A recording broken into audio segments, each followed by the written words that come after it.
Bonjour, c'est Thierry, je vous retrouve pour une analyse de l'or exprimé en dollars. Nous sommes le week-end du 3 janvier 2020, donc bien entendu je vais faire une analyse sur les unités long terme pour voir un petit peu tout ce qui s'est passé sur 2019. Je vous rappelle pour commencer qu'il ne s'agit absolument pas d'une recommandation ni d'achat ni de vente ou de prendre position ou non sur le marché, simplement d'une analyse qui met en avant les différents supports et résistances tels que je les vois d'un point de vue personnel, et donc bien entendu vous ne devriez pas utiliser cette analyse comme un conseil d'aucune sorte d'entrée ou de sortie sur le marché. Voilà, suite à ce petit rappel, on va aller regarder les unités vraiment longues. Alors l'unité annuelle, vous voyez qu'on a fini l'année vraiment sur une très jolie bougie 2019 qui confirme vraiment le creux et le retournement haussier anticipé lors des quelques bougies précédentes. Vous voyez que ce qui mettait en échec vraiment la remontée, la formation de ce creux, c'est la zone des 1390-1400 $ ici, qui représentait une zone horizontale de résistance majeure également en annuel, avec le haut de toutes ces flèches hautes, 1370 à 1400 $, dont nous nous sommes affranchis bien évidemment donc sur le deuxième semestre 2019, et donc depuis l'or continue de progresser malgré quelques mois de stagnation, de correction légèrement baissière sur la fin de l'année 2019 dont je vous ai amplement parlé. Donc la question maintenant, c'est est-ce que la route est libre vers les plus hauts historiques de l'or en dollars, qui coïncide d'ailleurs avec la Mogalef supérieure et la Bollinger supérieure, vous voyez, sur cette unité de temps-là, sachant que les bandes de Bollinger, la MM20 ainsi que le MA15 sont toutes haussières. La route semble relativement dégagée pour tenter une nouvelle attaque des plus hauts historiques. Alors, est-ce que ça va être le cas pour 2020 ou sur 2021 ? Nous allons regarder les unités un petit peu inférieures pour voir si nous pouvons savoir plus, à commencer par l'unité trimestrielle. Alors l'unité trimestrielle, vous voyez, j'avais tenté de tracer un canal théorique baissier en violet ici au niveau trimestriel en prenant les deux plus hauts, celui qui est ici et puis celui qui était de la flèche haute de l'été 2019. Je vous avais dit que ça coïncidait avec la parallèle des plus bas qu'on pouvait tracer ici, et effectivement jusqu'à la fin 2019, donc au 31 décembre 2019, nous n'avions pas encore franchi ce couloir baissier. Donc attention, même si ça fait 2 ou 3 jours maintenant qu'on est dans 2020 et qu'on a une petite échappée qui commence à se créer ici, je suis quand même toujours prudent par rapport à cette envolée sur le trimestre en cours. Pour quelle raison ? Bien parce que le dernier trimestre 2019 s'est tout de même terminé en dessous de ce couloir baissier théorique, et puis surtout vous avez une autre zone de résistance, vous voyez, horizontale ici, qui correspond au support des années 2011-2012 et qui existe entre les 1560 et les 1590-1600 $.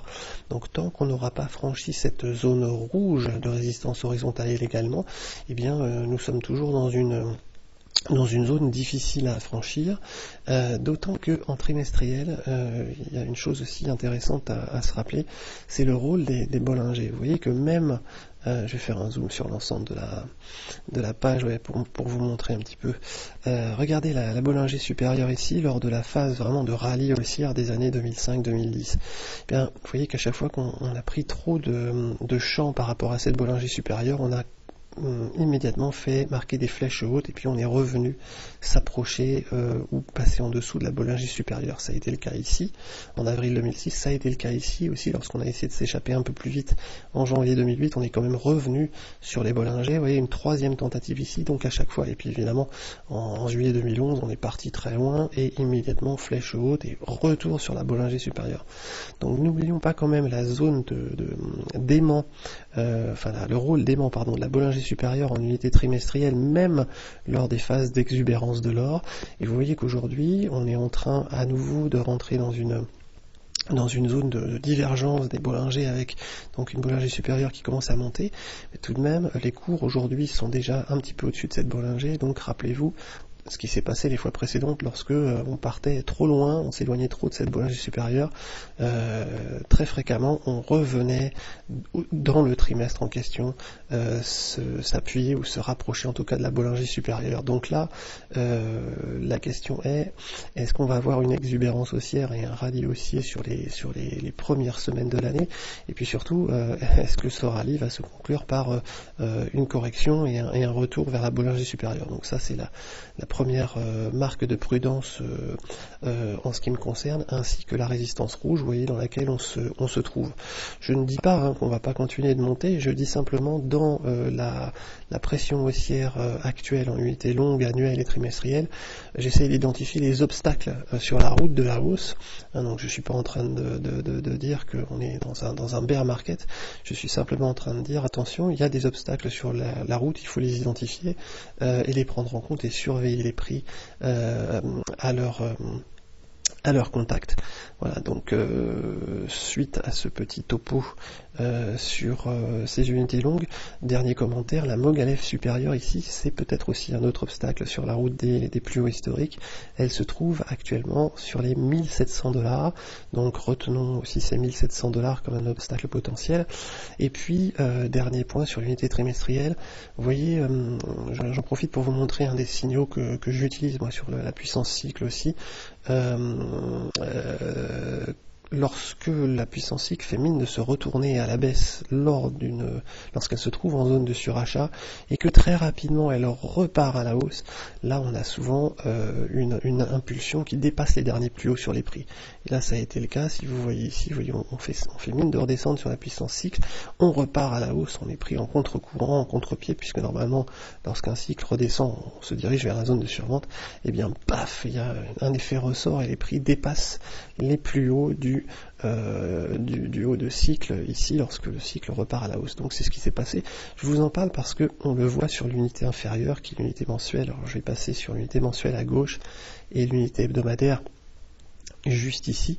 Alors on le voit comme possibilité, c'est-à-dire que vous avez la puissance cycle qui est en zone de surachat, elle commence à redescendre, mais sur la zone hebdomadaire, vous voyez que nous avons le début d'un signal de synchronisation haussière des cycles et un retournement haussier de la MACD qui est assez favorable à une poursuite de la hausse et qui nous indique qu'on va peut-être avoir une contamination, la synchronisation haussière des cycles sur l'unité inférieure.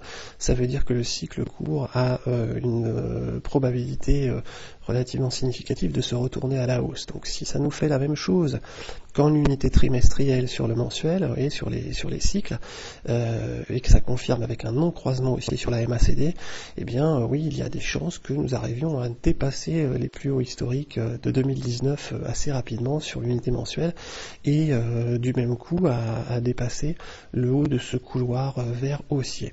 Cependant, je vous mets quand même en garde, étant donné que une probabilité c'est pas quelque chose d'effectif et que pour l'instant, eh bien nous sommes toujours au contact de cette résistance du canal haussier vert qui est ici, ainsi que de la Mogalef supérieure au niveau mensuel. Donc on est vraiment en train de toucher les plus hauts.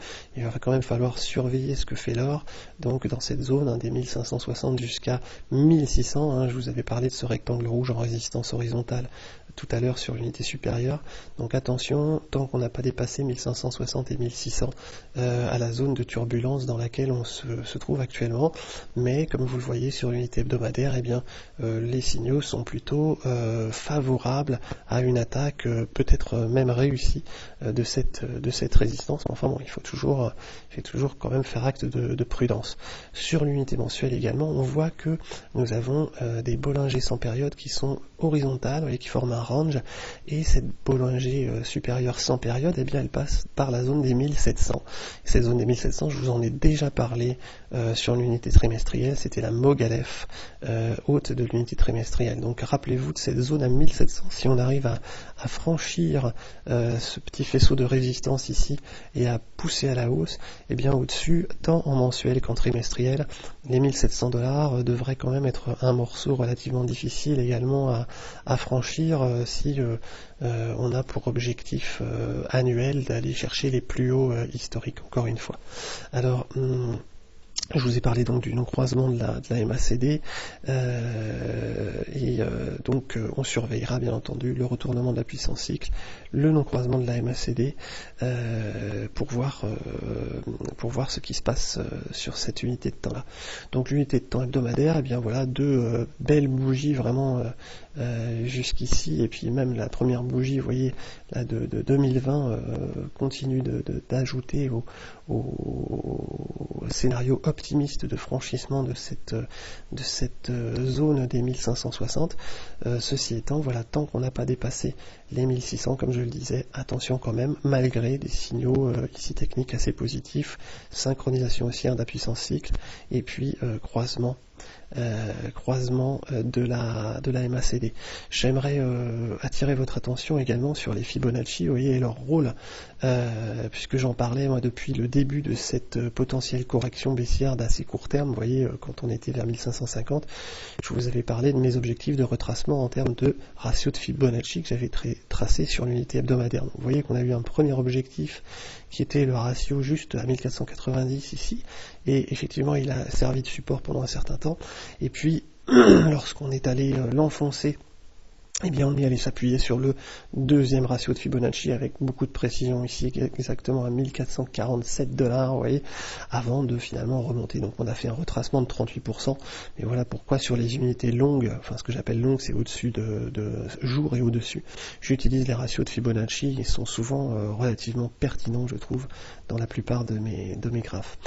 Pour conclure l'unité jour, un rapide coup d'œil, donc vous voyez qu'on était, je vais prendre un petit peu de recul, on était dans un couloir, voilà, dans un couloir baissier de consolidation de pente assez légère. On a été stoppé dans l'élan baissier par, vous voyez, le retour sur le plus haut ici qui se trouvait à 1450, dans la zone des 1450. On est venu s'appuyer dessus, on l'a confirmé ici, donc là il y avait une véritable possibilité de se dire que le support allait peut-être tenir, je vous en ai parlé dans la dernière analyse précédente, et puis la confirmation, on s'échappe du couloir baissier, et alors là ça a créé bien entendu un ressort, et ça a libéré peut-être une impulsion haussière, peut-être des couvertures, vous voyez, de short aussi qui se sont dégagées. Je reste sur 200 unités juste pour vous montrer également que sur la MACD, nous arrivons malgré tout sur un axe d'extension, donc avec un potentiel 1, 2, 3 MACD. C'est également quelque chose que je vais surveiller dans les jours qui viennent. Que va-t-il se passer lorsque la MACD va rejoindre cet axe de propagation? Est-ce qu'elle va réussir à le franchir à la hausse? Est-ce que non? Est-ce qu'elle va se retourner à la baisse? Et auquel cas, je serai très attentif sur l'unité jour, bien sûr, on est sur le plus court terme.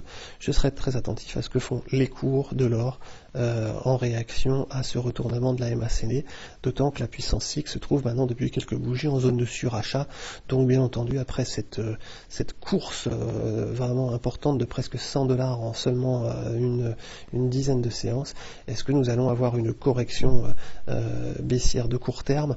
Eh bien bon, ça semble assez plausible, mais encore une fois, je vais regarder le timing et la réaction des prix par rapport à l'atteinte de l'axe de propagation de la MACD à ces niveaux.